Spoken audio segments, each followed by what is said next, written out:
What's happening, everyone? Today, I'm here with Patrick Donovan, and unless you've been living under a rock for the past 35 years, then you know he's in Toy Called God. Hey, what's up, Josh? Thanks for having me on. And yes, I am in Toy Called God.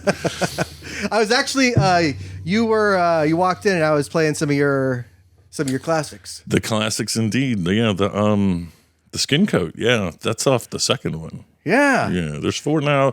There's about to be 5, but we'll get into that in a little while. You know, because I started listening to it. I mean, it's like, I've listened to it before, but this is the only time I've like tried to soak it in, you know? And it's, as I described, it's a metal band with lyrics you can understand and a font you can read. I mean, I know it's crazy. Marketing is a thing. Who knew? Very innovative. I mean, I'm trying to be on the cutting edge, man, and being able to understand something is like a thing. It's wild. It's wild. Really, like, I mean, so in metal, there's so many different bands, so many different genres. Everybody has their own unique way of expressing themselves. I just wanted to make something that people could relate to. Yeah. And so if people can relate to it, I don't care what they call it, as long as they turn it on and listen to it. Hey, and you know, the same could be said with podcasts. That's a thing. You know? That is definitely a thing. You might say. I mean, here we are. You asked about this bug assault. Oh, so the bug assault. Tell me about that thing. That thing looks rad. Like, I mean, are you like the gangster of the flies? Yeah, well, they still congregate here, but you have to thin their numbers. Absolutely. Are you thinking of getting one? Absolutely. You know, what I really wish I had got is the camel one. They have a camel one now. Oh, man. So you really got to go for that one. But okay. You really got to, if you shoot them out of the air, which is going to be really hard because they have a very erratic flight pattern. If you're going to try and shoot them out of the air, they'll drop and then they'll start spinning on the ground. So you got to do double tap. So the first hit makes them break dance and the second one finishes them off? You might say. Yeah. All right. Well, so here's the thing. I got a pool in my backyard, right? Uh-huh. And so if you're sitting out there and you got people around the table or whatever, sooner or later, the little fly dudes show up. And they're annoying as well, I'm not going to say the word because I don't know if this is a family program, but they're annoying AF, right? And so I'm looking for a way to thin their numbers. Yeah. Yes. Well, that's the way. Plus, I mean, we have it, but we have mosquitoes here more than anything because we have like a creek out there that the homeless people bathe in. And unhoused, Josh. That's the word now. It's unhoused. Unhoused. Hopeful. The hopeful people. Hopeful is a good one. Hopeful. But so there's a lot of mosquitoes and you can't really get them with the bug assault because although they're a little slower than flies, they're smaller. But so I have the racket. Right. So it's almost like I have a racket. Yeah. You got to use the racket for those.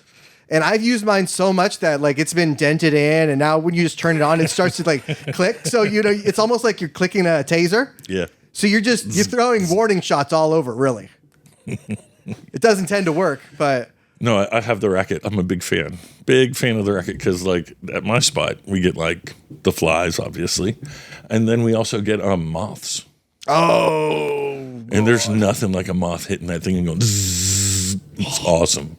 There's nothing like, oh my God. When I was a kid, my grandparents had a pool and it was in El Cerrito and they had one of those big slides. Oh yeah. You know, that everybody had in like the 80s and 90s. The one that rips half your skin off if it's dry. Yeah. And so I got up there and I said, hey, I'm going to slide down. And as I was saying, hey, a moth comes and flies right into my mouth.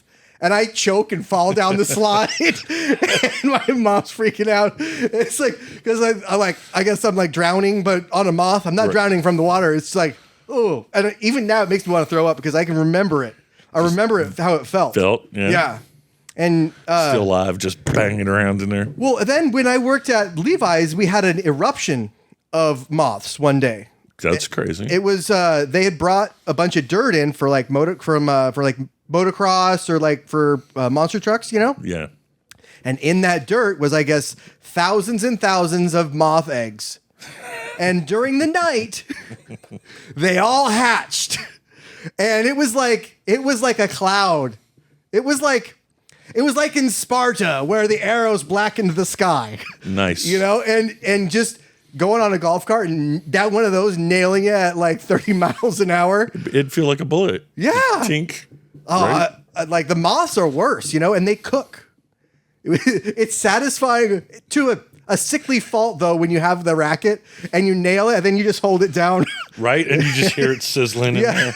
It's like, I'm going to leave this here for all you to see. Right? Sending a message to all his friends.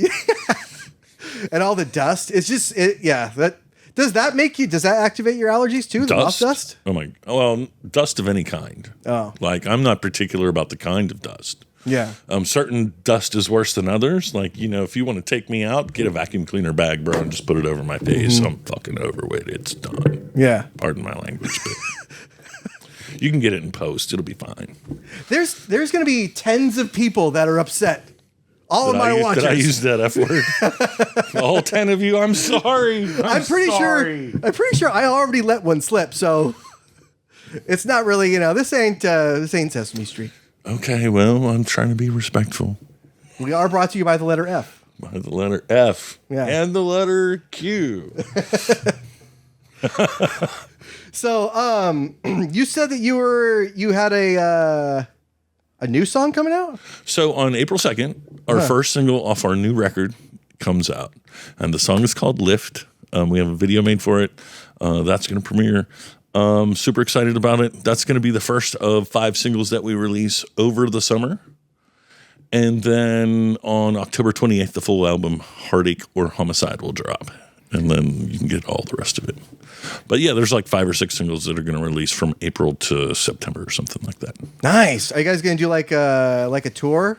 We're currently booking shows. If you want Toy Called God to come to your town, contact Distilled Entertainment. And they will put you right together with that. But we definitely have dates. We have a Bay Area date on May 10th. And then we're playing the Redwood Metal Festival June 14th up in Ukiah. Oh. And we're adding more dates as we go. Oh, man. Yeah, I got my dog from Ukiah. So that one is an all-ager. It's at the Alex Thomas Plaza. It's right there in the center of town. There's like something crazy, like 20 bands or something ridiculous. 2 stages.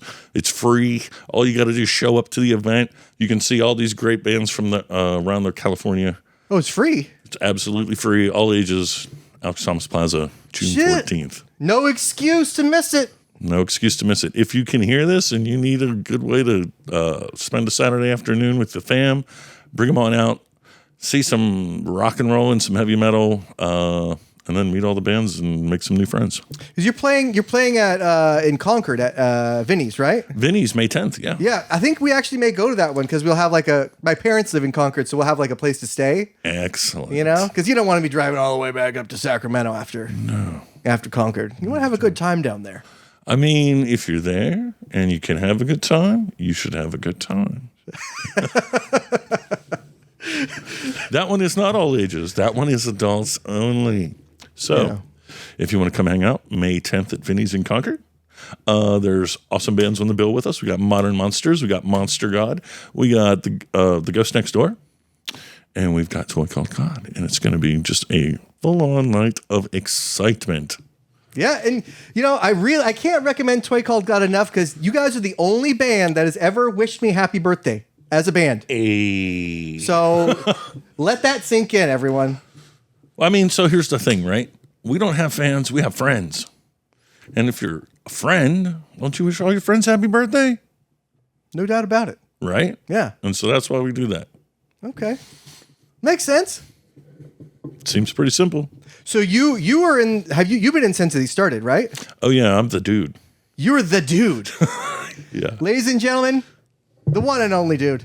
At least for that band, right? Every band has a dude or multiple dudes that are the principal driving factor, force, or whatever of the band.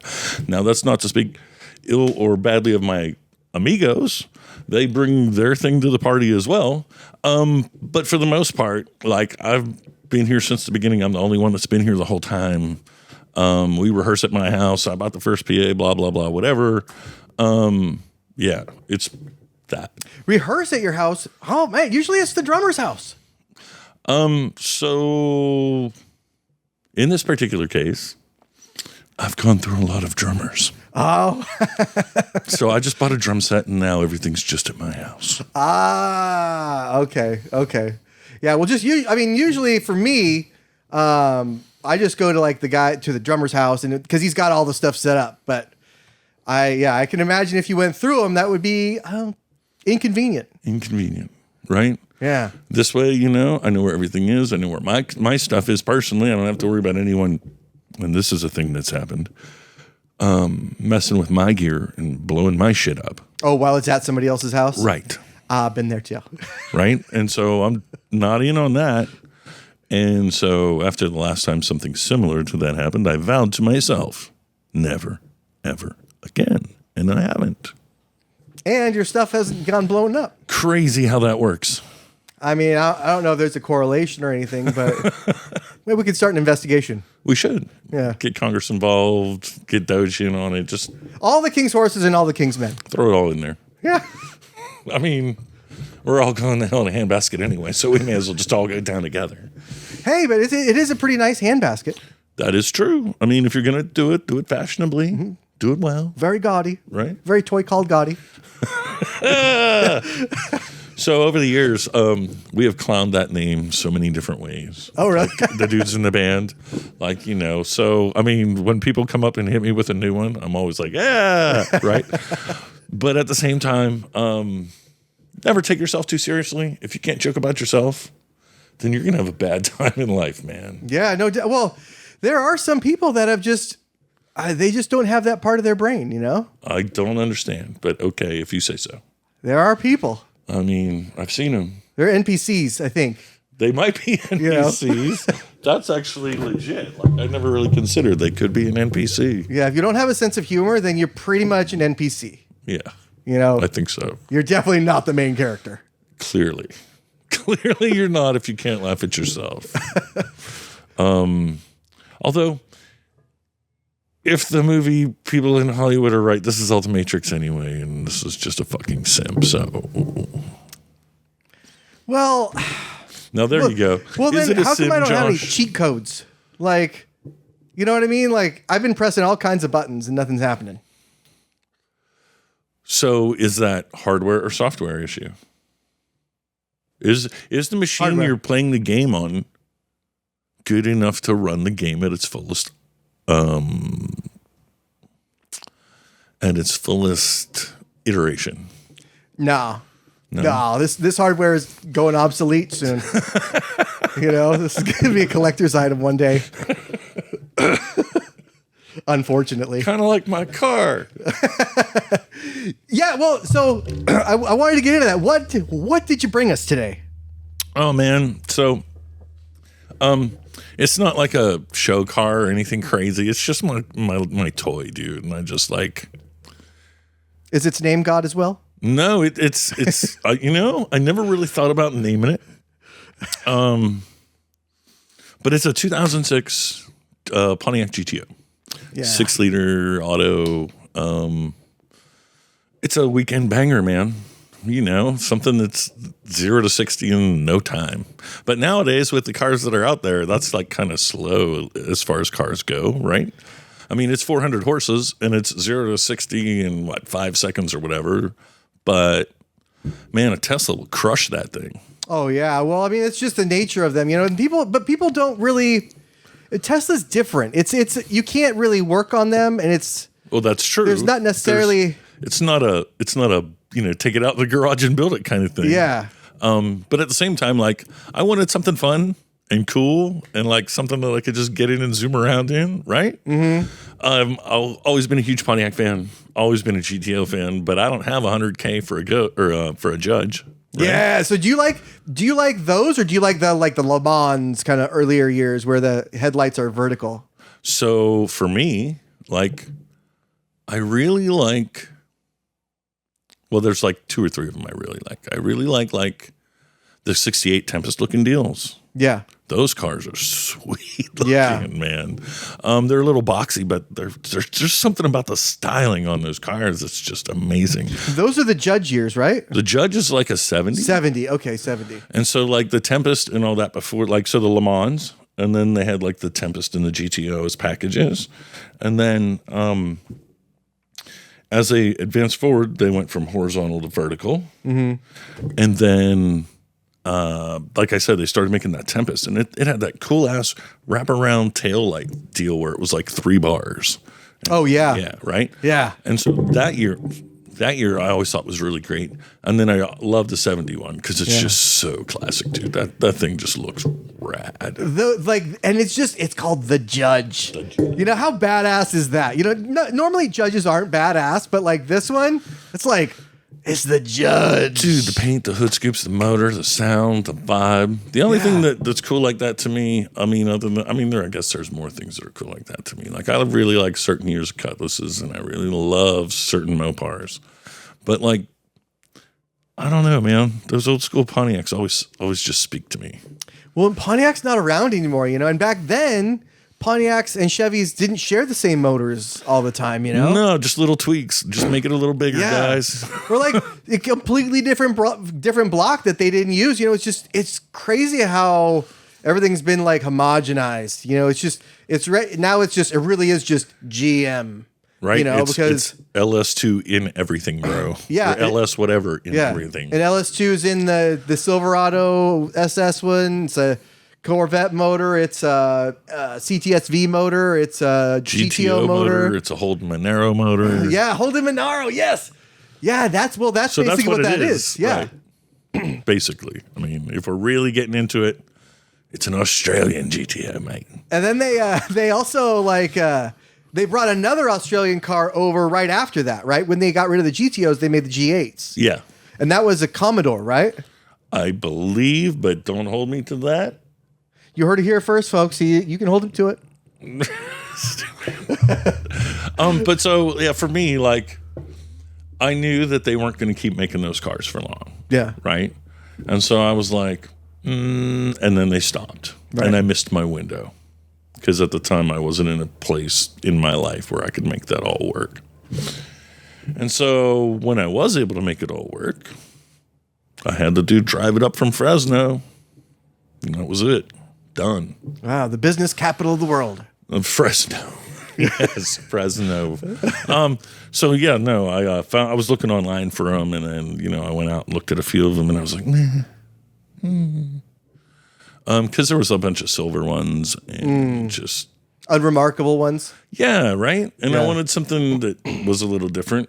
So I saw the orange one, and I was like, oh, that's dope. I'm doing that. That's cool. I've only seen one other orange one, and oddly enough, it's in my town. What? Yeah. You got to Highlander him. You got to cut his head off. Right? I gotta, there's only one. Yeah. I got to do it. If I see him, bro, if you're out there, if you're watching this, I'm coming. There's another guy around here with another Camaro that's just like mine. Oh, yeah? Except it's a little older. It's like the split bumper kind of year. Oh, yeah. But same yellow with black stripes, and it's like... So like the 72? Yeah, like 72 or 73, because that's a 74, and that's like the first year of that style. But I'm just debating, like, does that really require a head chopping off? Because it's not quite the same. I mean... Maybe for good measure? There can be only one. Okay. All right. Well, there can be only one. Sorry, whatever your name is. I know of you, but you do not know of me. Not yet, but you will. His name is Josh. Come get caught in the moment with me. So yeah, man. I just, for me, it was just a cool tool to buy, give me and the wife something to cruise around, blast around in on the weekend, go to metal shows in or whatever, and just have fun with. Yeah. I'm never like trying to treat it like it's a collector car or a show car or anything like that, because that to me is not fun. Like, yeah, cars are meant to be driven. They're like guitars are meant to be played, bro. Mm-hmm. Right? Like, I get it. If you can afford it, swing it, and you got like Jimmy Page's Les Paul from Stairway to Heaven in your closet, good for you. But that guitar should be being played, man. Yeah. Right? Same thing with a car, right? I think about Jay Leno and the massive car collection he has, and I'm like, but bro, are you driving any of that shit? What are you doing? It's almost like he has to hire people to drive them around, because otherwise they're going to deteriorate. Right. They'll just deteriorate to nothing sitting there. Yeah. That's why I make sure I drive mine at least once a week. Yeah, same here. I mean, I at least try to pick Aurora up from school in it once a week, you know? And Is it street legal, Josh? street legal? It's street invisible, Ah, my favorite. you know, because it's a 74, so you can do whatever you want. Mostly. I mean, it's got to be registered, right? Oh, yeah, you got to do that. But that's just money, you know? That's all it always is just money with those people. You know, they always just want money from you. That's always it. I mean, that's why we're here, to fund their bullshit. Bless their hearts. God love them. But like my neighbor across the street, he has like a numbers matching Shelby, right? Nice. Good for him. And he came Congrats over on here. all his success. He came over here because I was doing the floors here, and it was right when we moved in, and he was like, "Oh, what are you going? What you're gonna make this a showroom?" And I was like, "Oh no, well I got a Camaro that I'm bringing in, and blah blah blah." And he was like, "Oh well, I got my it's a six. I think it was like a '66 Shelby or something, or maybe it was '67." But he's like, numbers matching. It's in the Shelby registry, and I was like, but at a certain point, like you almost have to calculate each mile you drive is like $1,000 in depreciation, or like $600 in depreciation. You know what I mean? Like if I drive my car, if I drive your car, it's a couple miles, and that's it. You know, but it is what it is. But a numbers matching Shelby, it's like how every time you drive that, it loses value. I mean, yeah, that's one way of looking at it. And he never drives it. But I mean, it's about what do you consider valuable, right? Like to me, like I said, valuable to me is something that I can actually drive and have fun with. Yeah. Because cars are meant to be driven, despite what people may think. Yep. Right? And so I love that he has the Shelby, but if he's only putting like 0.5 of a mile on it a year, why the fuck does he have it? Yeah. Right. That's what I'm saying. I'm just that's just me. But congrats to him and all his success. Good for you, buddy. Fucking awesome. Yeah, well, you know what's funny is my mom was here helping me do something because we were doing construction to move in, and she came in after we were already talking about it, and she's like, "Oh, is it real?" And he says this. I swear to God, he says this. He says, "I don't know. Is my dick real?" Wow. Like to your mom? To my mom. Yeah. He says it to my mom. Like, what are you? Why did you have to say that? Why? It's not like I'm mad at him or anything, but it's like, why do you go there? You know? Because everybody wants to be mad. Have you taken a look at society, Josh? Have you been out there? Yeah. Well, there's big money to be made in being mad. That is fair. If you keep people divided, they will spend money trying to, protect themselves from whatever they're supposed to be afraid of. Mm-hmm. But we're not doing politics today, so let's talk about some cars and music. How long has Toy Call God been going on? So we started that thing in June of 2010, and so I'd answered this Craigslist ad, and I went over to some dude's house. And he had a drummer over there, and I jammed those two dudes, and I really liked the drummer. Another guitar player was a nice enough dude, or whatever. Mm-hmm. And so I'm like, maybe this won't be terrible. Maybe I'll come back. And then the drummer says, well, my brother's a singer. Really? Bring him over here next week, and I'll come back, and we'll jam some more. And so I went back the following week, and the brother was there. And he opened his mouth and fucking Phil Anselmo fell out. Oh, really? And I was like, oh, I could do something with that. Right? And I'm like, bro. We went outside to smoke a cigarette. I'm like, bro, we can totally make this thing happen. We'll go get a PA and we could do this for real. Not this bullshit in this living room. We could do this for real, bro. He's like, well, hit me up and whatever. I'm like, all right. I went and bought a PA the next day, told him to bring his Magnum down so I could haul the PA back to my house. Toy Called God was started the next day. Wow. In a Dodge Magnum. In a Dodge Magnum. That's Just what he like used to haul the PA back to my house. Just like in the commercial. I mean, well, the wagon. Yeah. Yeah. Yeah, remember because in the commercial, the guy's driving a Hemi and he pulls up next to like this old Dodge Charger and he's like, that thing got a Hemi? Remember that thing? Or it's like, and then he's like, what you got in that thing? And he looks back and he's like, 2 guitars, a PA. You know, remember that? That's Toy Called God's story. That That's commercial. And so, and we got the PA, tossed it in the car, drove it back to my spot, set it up, called everybody over there like the next week, and started the thing. Like, here we go. And we put an ad out for bass player, had a couple come out, found a guy we really loved and vibed with. And then we worked together for, a couple months and fired the extra guitar player because he wasn't working out to my satisfaction. And 15 years later, album number 5 comes out this year. Damn. And national tours, videos, AM/FM radio, awards from people for songs, all kind of that stuff.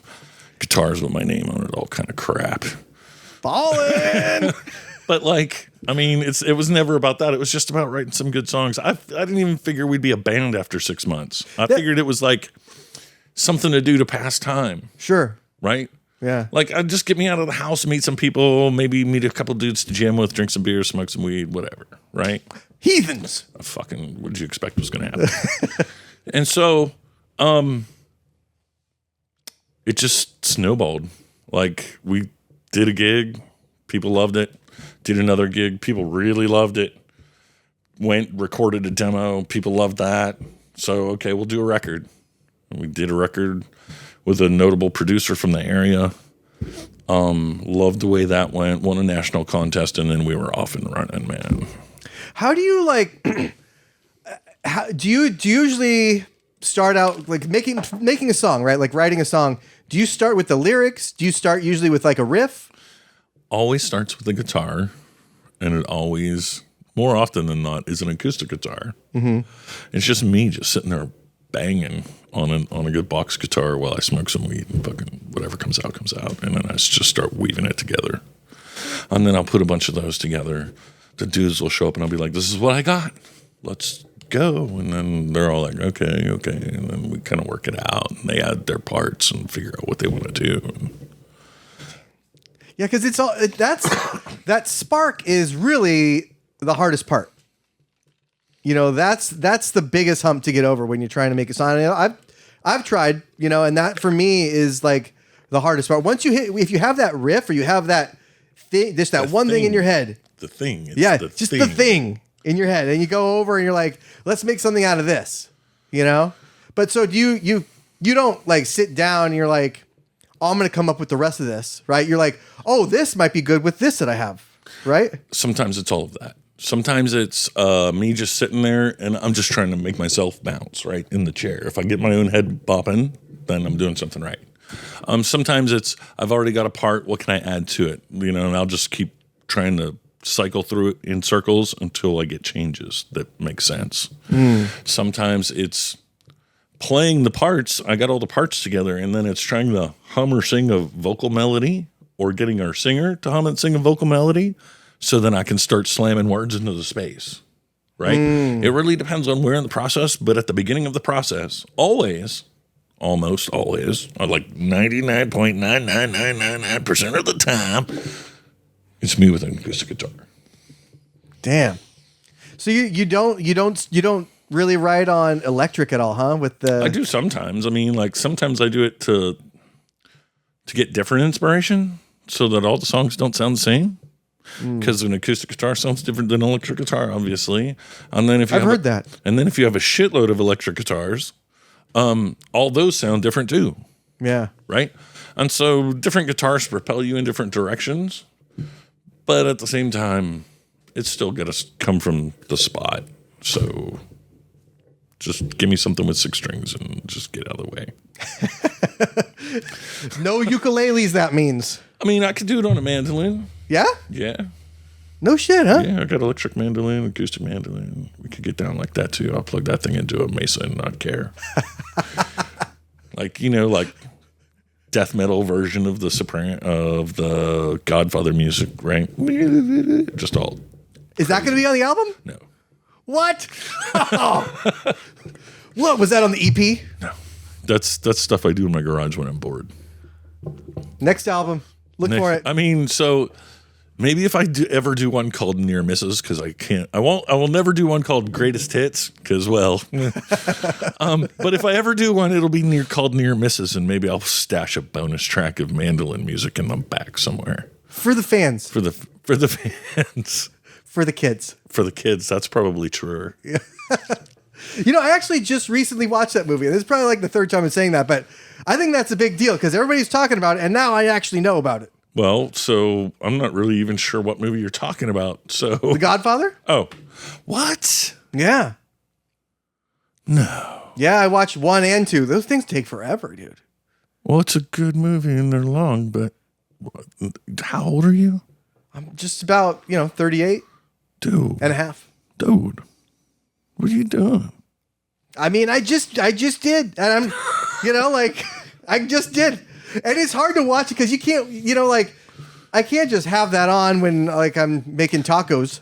You can, but...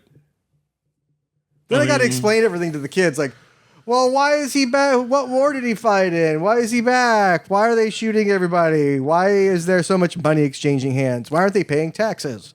Maybe not that last one, but...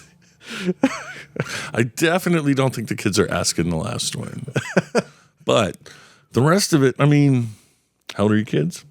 9 and 3. Okay, not ready for that. Yeah, they're still in, the Mask we just watched. So the Jim Carrey Mask? Yeah, not Mask with Cher. I was going to be like, yeah, because, I got to ask because there's lots of masks out there. No, that movie and the Elephant Man. Mm. What's fucked up is I watched that movie in high school and I couldn't stop laughing. The people here are kind. It's so fucked up. It's fucked, but the performance is so incredible. Yeah, right? Anthony Hopkins is in it. Right, so at the age that came out, I don't know how old you were when that came out, or if you were when that came out. I was not. I don't even. Yeah. But when it came out, God, I'm old. And it hit HBO when I first saw it. It changed me, dude. The performance was just crazy. Yeah. Yeah. It is. It's very good acting, but I just can't get over the whole Proteus syndrome. And I get that that's a real thing, but I can't get over it. The acting was so good, and it's just he had chronic. It's not funny when you say it. He had chronic bronchitis, and all this stuff. As someone who had chronic bronchitis because I smoked for 40 years, I can relate. Right? Bronchitis sucks. How'd you quit? How did I quit smoking? I wanted to. And you just ditched it one day. Well, I won't say I just ditched it. That would be fucking great, but no. So for me, the quitting thing, you really, truly, truly have to want to. Mm-hmm. And then if you do truly want to, there's lots of ways to get off it. It's pick one. For me, it was the patch. I did the strongest patch all the way to the weakest patch over 9 weeks, and then I was done. I smoked a lot of joints, and I still smoke a lot of joints. Sure. But cigarettes, no, I'm good. Never need to touch another one. I'm cool. Because my wife used to smoke as well. And, she quit actually the opposite way. She went from cigarettes to Swishers. And then it was just curious. It was just too much, because it's harsher. Because it's Swishers. Yeah. And then she was like, my mouth sucks, right. And then it's like a dirty ashtray, but worse. Yeah. She kind of almost OD'd on them. Yeah, you can give yourself a heart failure real quick with those things. Well, and it was, I don't think it was more like that. It was the stress. taste and everything and the stink and that kind of stuff. So that's part of why I wanted to quit was the smell. So here's the thing. I would do physical activity or whatever. And one day after doing a bunch of physical activity, I'm not going to describe which physical activity, all I could smell was a wet ashtray, and I realized it was my fucking hair because I got long hair or whatever, right? Yeah, long hair, don't care. And I realized, that was my sweaty scalp smelling like a used dirty ashtray, and I was like, "Fuck me!" And it just flipped the switch, man. Years and years and years, I never noticed the smell of the smoke, right? But once I smelled it in my hair that time, Like just the wet, dirty ashtray thing. Wow. I was done. Done. That was like, it was a trigger. It was just like, whoo. So a realization comes with that. There's I smoke so much that it's literally coming out my pores when I sweat. Ugh.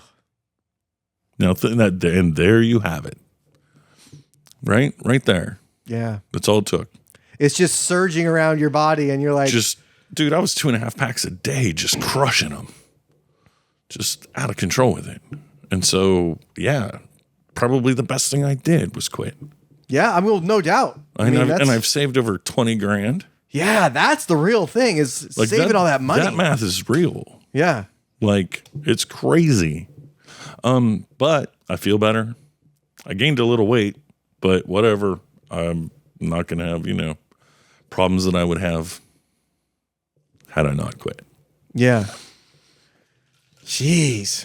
Well, congratulations. Thanks, buddy. That's a hell of a, that's very hard to do. Like my dad quit recently because he had started to get, and he had smoked since, I don't know, he's like 60 something, 65 or something like that. But he's smoked since he was like 11. Right. Started at like 12. I smoked for 39 years. And so they had to he had circulation issues, and he had to amputate part of his toe. That'll do it. That'll change And you. so, then he was like, okay, well, I guess I gotta stop then. And so he stopped just like that. It's amazing what the proper incentive or motivation will do for you. Yeah. But like I said, though, at the very beginning, you asked me, what did I do to quit? You wanted to. I wanted to. Yeah. Most people that quit and fail don't want to. Right. Like it's like a New Year's resolution. That's not going to work. Really. Right. I mean, you can try that, but I don't know anybody who follows through on that New Year's shit ever, like on anything they say. Yeah. I mean, they try. They buy expensive exercise equipment, and then 3 months later, it's a fucking coat rack. Right? Like, I've never been that kind of person, but like I said, I just wanted to, man, because I didn't want that smell anymore. Like, literally smelled like a wet, dirty ashtray coming out of my pores, and I was just like, fuck that. So what does it smell like now when you have stuff come out of your pores? I don't know, but not cigarettes, oddly enough. Sour sweat. I don't know. Fucking BO, man. Let's take a look at the GTO. BO GTO, let's go.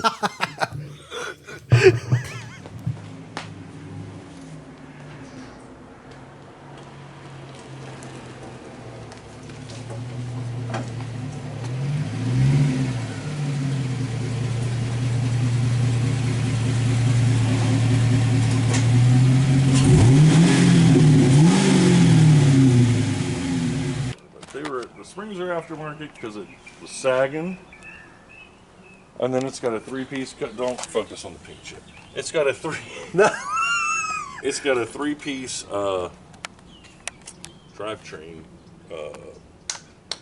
camshaft, not camshaft, drive shaft. Oh yeah. Okay. Because the throw out was needing replacement. Now these ground effects, are these Factory. They're factory, okay, but they don't come on all of them, right? That's an option. I don't know. And seemingly, all the ones I noticed seem to have them. And what'd you say the name of this color was? Brazen orange metallic. Brazen orange metallic. It's very reminiscent of like the sunset orange metallic that they used to have for Camaros. Oh yeah. Yeah. Damn, this is sick, dude. It's just a fun car, man. It was such It's cool and it's just fun. It was such a sleeper, back when these were new, there was really not a whole lot faster. People didn't know what it was until you got up on them. Yeah. And let them have it. And everybody who's watching, these nostrils tell you if it's a LS1 or an LS2. And of course the emblems, but more so these. It's harder to fake them. And then I swapped out the grill ones. Oh, the grills? Originally, oh yeah, they were smooth. And so I got some aftermarket ones and slapped those in there to give it that old school Pontiac vibe. I like how it's got the little vents here. The door vents? Yeah, you don't get those on Chevys. That's all Pontiac only.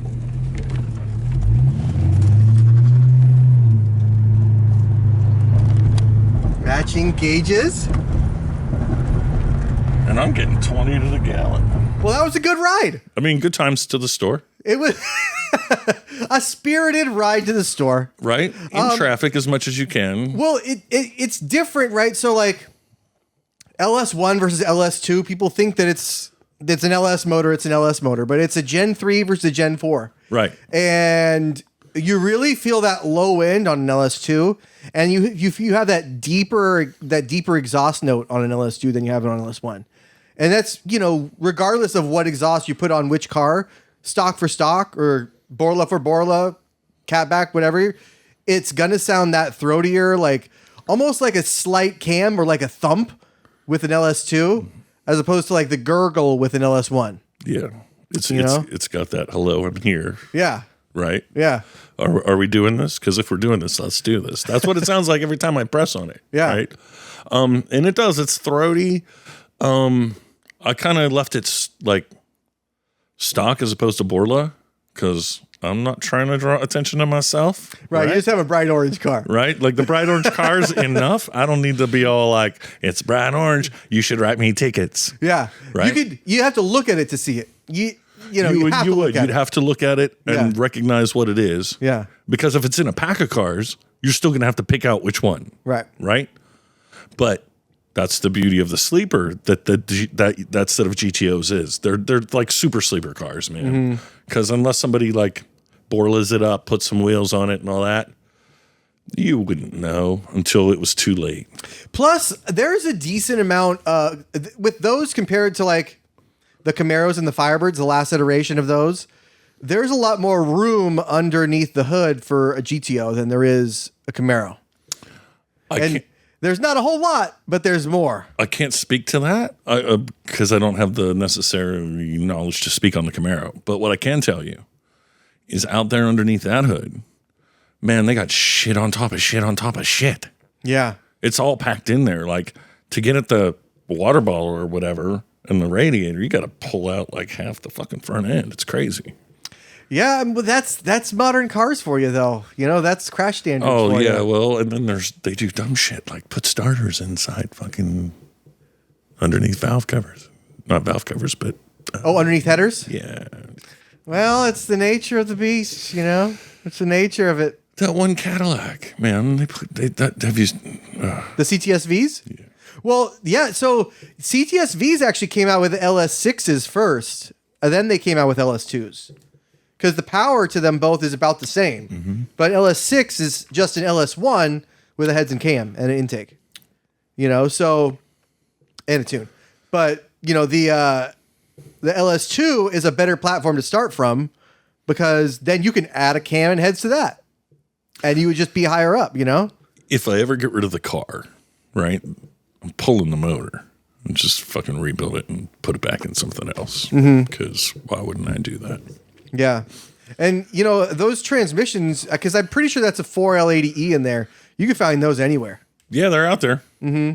Those are all over. Like the 6-liter LS2 motor in its form that it's in that car, because I have a 6-liter right there and it's not the same motor.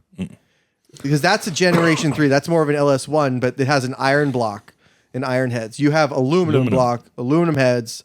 It's the same. It's the car motor, And that is, it's going to fly in any car. Exactly. You know, I can slam that thing in just about anything, and it'll fit, and it'll be good. When you do take the motor out, if you do, just because I took the motor out of this. It was a 2004 Silverado, right? Mm-hmm. And when they get up to those years, you just have to remember, like, if you're going to put it in an old car, so if you're going to put it in an old car, make sure you grab the gas pedal out of this car too. Oh yeah, because it's a drive-by-wire instead of a drive-by throttle cable. The Camaros and Firebirds are drive-by cable. Interesting. These are drive-by-wire, so you want to make sure that you get that pedal. I'll have to remember that. Yeah, food for thought. Indeed. But if I was going to pull it, I would just go buy an old shell, right? Like a Ventura shell or something like that. And then old Le Mans body and drop that thing in there and get some suckers. Or really turn heads and get a Miata. Oh, God, no. That's just wrong. Driving around in a little size 10. With that motor, bro? Yeah. Trying to die. I mean, that's like saying put it in a Monza or a Vega. Yeah. Right? Put it in a Monza, bro. Like a hatchback Monza. It'll be amazing. No doubt about it. Where would you find a hatchback Monza to put it in? Or like a Vega. I'm sure we can find a Vega to put that thing in. No chance that goes bad. Well, have you been to Jen's garage? Yeah. Not the new location. Okay, because there's a guy that lives maybe, I don't know if he lives there, but he stores this Scout like a block away. Okay. And my wife really, really, really wants a Scout. Right? Of course she does. And I'm like, Scouts are cool. Well, yeah, I mean, that's sweet. She's like, do you think that would be a cute little thing for us to do, restore a car together? I was like, yeah, I mean, that'd be fun. And a Scout is like, it's not like a car where you're worried about the paint and everything. You're worried about how things go together. The Scout's doors are like way, way, way lighter than the doors for this car to move around. It's a different thing. Completely different thing. So, like, if you want content, you and the girl building the Scout, bro, no-brainer content. Like, you could episode after episode after episode after episode, including the one where she kills you. But, like, for real, all the content, you could make crazy content from that. Well, I'm trying to rebuild I gotta finish the Camaro first. So I gotta do the motor. I gotta do that transmission that's out there, and I gotta put a rear end in it. So that's what I gotta do first. Get cracking. I mean, it's all about planning it out, right? Because you're thinking half the battle. Well, you're thinking like, oh, I'm gonna put new rings in the bottom to gap the rings for boost, right? Well, if you put the rings in, you got to take apart the bottom end. Well, if you're going to do that, you might as well put new pistons in. Well, if I'm going to do that, I might as well put new rods in. Oh, should I put new crank? No, keep the crank. Well, I might as well do this. And it's like, it's such a slippery slope. And I'm trying to figure out, like, where do you just draw that line and say, no, don't do that?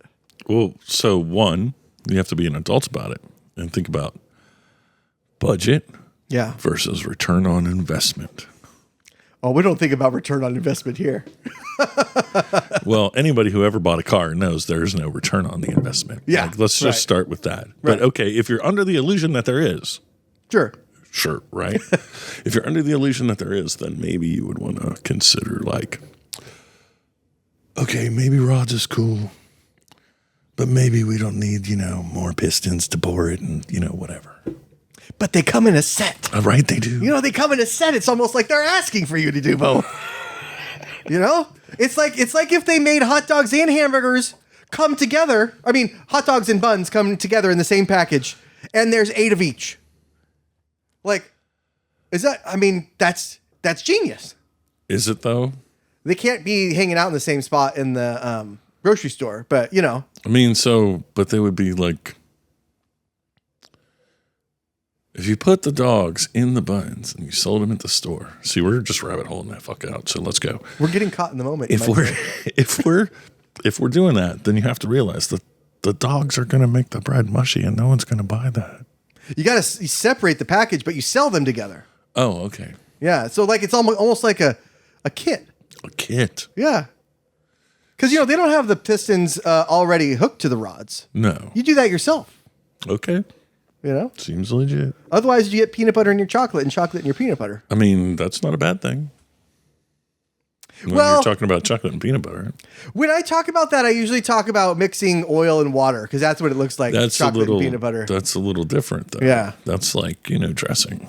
Because if there's peanut butter in your chocolate, so if there's oil in your water. That's all bad. That's all Then there's bad. water in your oil. And then that's a trip to the mechanic. Or if there's water in your oil, you got problems. Yeah. That's what we're saying. Or it's you pull the motor and you rebuild it. Oh, if you got water in the oil, you're definitely pulling the motor and rebuilding it. Just saying. I don't know a lot about cars, but I'm pretty sure of that. You said that you're in the agency business as well. Yeah, so I work for Distilled Entertainment, and so what we do is we do management and booking for other bands aside from my own or the owner's own. We have a bunch of bands on our roster. You can check that all out at distilledentertainment.com. You can find out who our bands are, find out what they're doing, find out what they have done, find out if you're a band that's looking for a service like that, what service we could provide to your band. But yeah, the agency thing's cool. I wanted to make music my whole life since I was 6, and it just happened to work out eventually. Yeah, I mean, because you're kind of by day, you're just mild-mannered agency man. Right. Well, so yeah, kind of. So for a long time, I just keep reinventing myself every 10 years or whatever. Just a new me pops out and does whatever. For a while, I was working in a marketing department for big fashion websites like Gap and Banana Republic and Men's Warehouse and stuff like that. And I was doing retouching imagery and graphic design stuff. And at some point, I just decided I wasn't happy with that. It was just... I felt my soul being drained out of my body. It wasn't I wasn't passionate about it. It was just making me miserable. The commute was making me miserable. I was driving 2 to 2.5 hours each way to the city and home every day, 5 hours in the car, plus the 8-hour job. I was miserable. And I didn't have time to have fun, didn't get to see my wife or very much or any of that crap. And it didn't make sense anymore. And we were in a position where we planned well enough that maybe I could find something else to do. And so I did. I retired from that corporate bullshit. Music all the time. Haven't looked back since. Nope.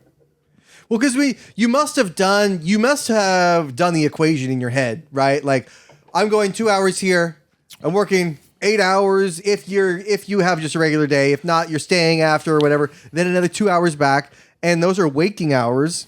So that's hours you could be spending doing other things if you live closer to home or work closer to home. And it's just because I did the same thing. I used to live in Concord and I worked at Levi's. Right. I used to make that commute. That's 3 hours each way. So it's Brentwood to Brisbane. Yeah, is what I was doing. Yeah, and that traffic in the morning is just it's insane. What are you even doing? You're sitting there and you're. You could listen to a whole movie. You could listen to The Godfather. You could listen to whatever you want because you got plenty of damn time. You got a whole bunch of idiots cutting each other off and being assholes to each other, right? Mm-hmm. And so you get that going on. You're just wanting to stab them all half the time. Oh, dude, it just the quality of life just wasn't there for me anymore. Despite what I was making killer money, even though with the extra commute time, it was crushing my rate anyway. I was still making killer money, but it wasn't worth it because I wasn't happy in my life, and it was really affecting me, my marriage, and all kind of other crap. Mm-hmm. And so I just was I'm just done. I need to find my happiness. Sure. Otherwise, I'm just, what am I doing? And so I'd come back from a tour with Toy Called God, and the guy who owns the agency knew that I was going to have to find something to do because we talk because we're friends, aside from our business relationship. And he's like, bro, you should just come work at the agency because you got the skill set already. You got the drive. You understand the game. Just find some bands, recruit them, and just come join the agency. It'd be cool. And I've been with them for almost a decade. Well, it kind of is. It makes sense because you're already in the space, right? So it's a no-brainer. It's why didn't I think of this before? What I love and what I have all this practical knowledge doing anyway. Yeah. What a shame. Yeah. Damn. What a tragedy that is. Oh, and I get paid to. Okay, let's go. And so that's all it is. It's a great job. It's fun. I get to help others or prevent others from making mistakes that I may have made on my way coming up. Did you quit your job before you found another one? Before you started working there? No, I rolled the dice. I just gave them a month's notice and I'm out.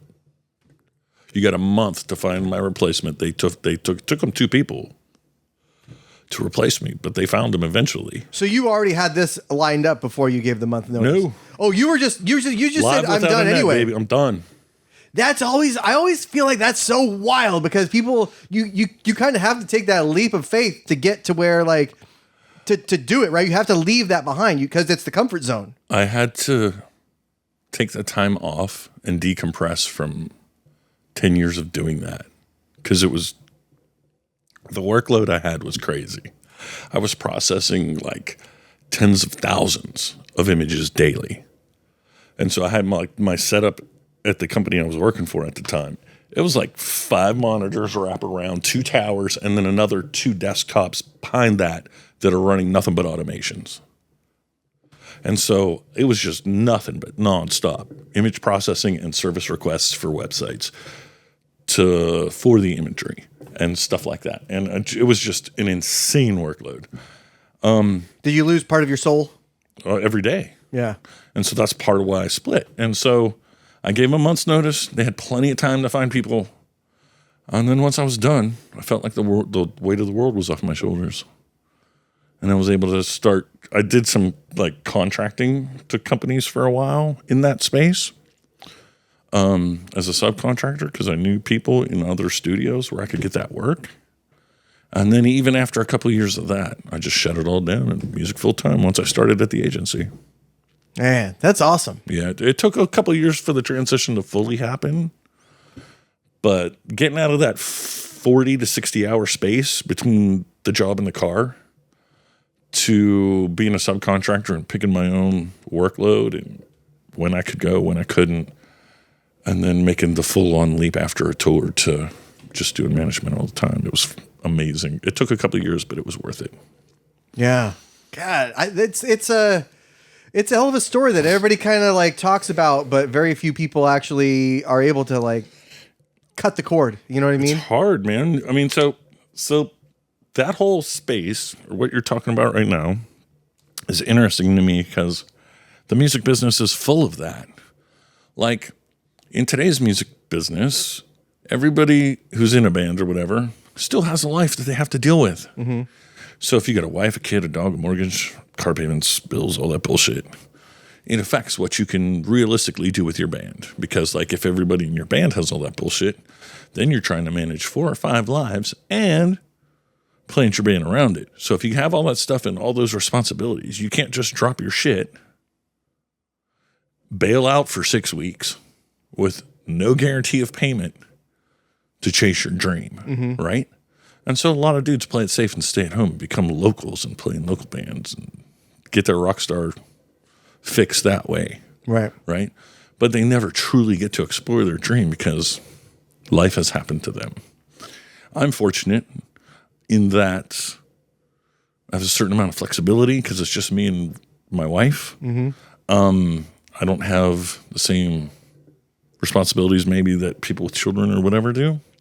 Or people with dogs. Or people with dogs. I got a turtle. I feed that dude like a bunch of fish and split, and he don't care. Turtle, huh? Yeah. His name's Chuck. We Okay, can talk turtle. about Chuck. Oh, he's a little river slider. He's about this big. Oh, nice. But I've had Chuck probably 16 years. Anyway, so that whole space, it's risk versus reward, right? I can't lose my life, my wife, my kids, my whatever, to go chase my dreams because that's not being adult. And I get it, and I can respect it, right? At the same time, it would be really hard for me to not chase my dreams and be happy. Like, you only have so much life to live. So you can do the things that you need to do. You can do the things that you have to do.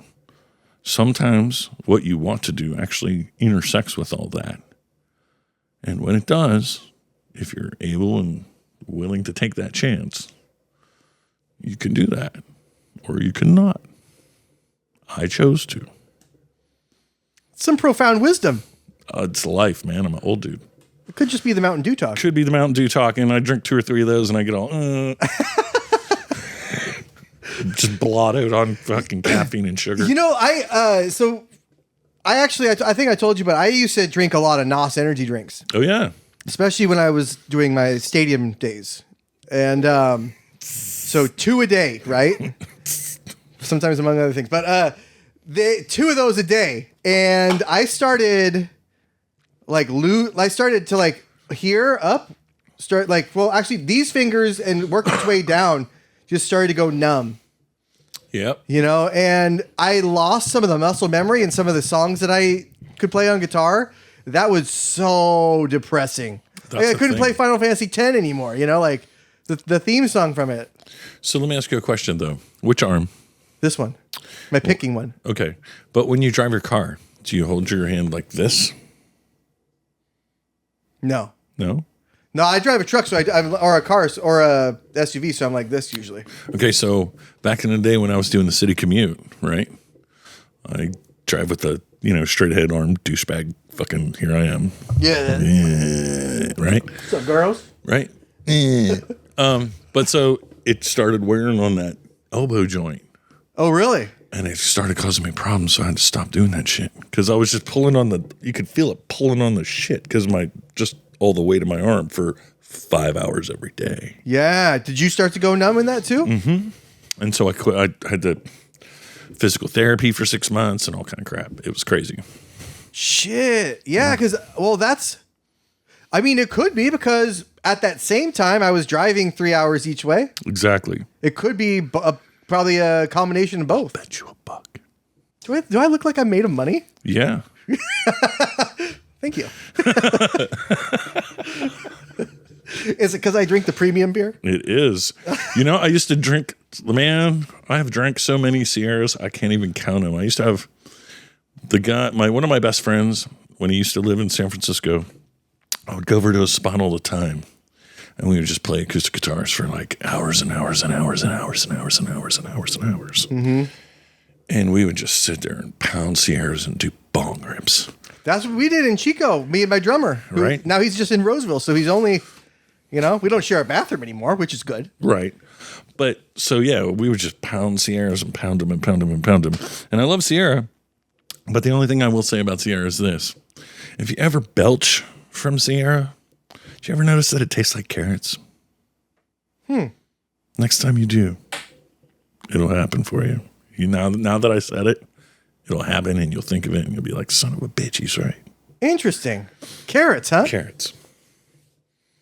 Huh. It's probably the hops, or whatever, but to me, it always reminds me of carrots. Like I'm belching carrots out. It's crazy. Yeah, gosh, I've never wanted to belch so much more than I do right now.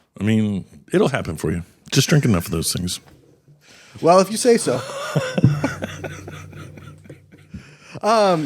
One more time, what can you when is the April 2nd is when your new song is coming out? Yes, Lift premieres April 2nd. You can check it out at toycalledgodband.com or youtube.com/toycalledgod.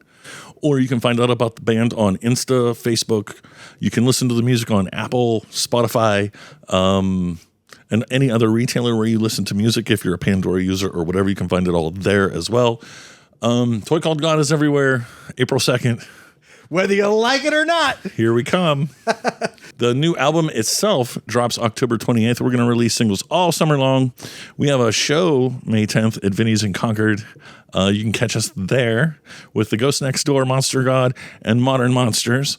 You can catch us at the Redwood Metal Festival June 14th at the Alex Thomas Plaza with 20 bands, all ages. It's free. So come to either one of those shows. Check out the music when it gets released. And follow us on social media for more updates. Awesome. Yeah, we'll put a bunch of links in the description, too, so people can find you. I got you for some links, dog. Not that it seems to be a hard thing to do. No. But, all right, Patrick. Well, hey, appreciate you coming by. Appreciate you having me on, Josh. Hey, the pleasure was all mine. Thank you for getting caught in the moment with me. Absolutely, brother. All right. Cheers. See you guys.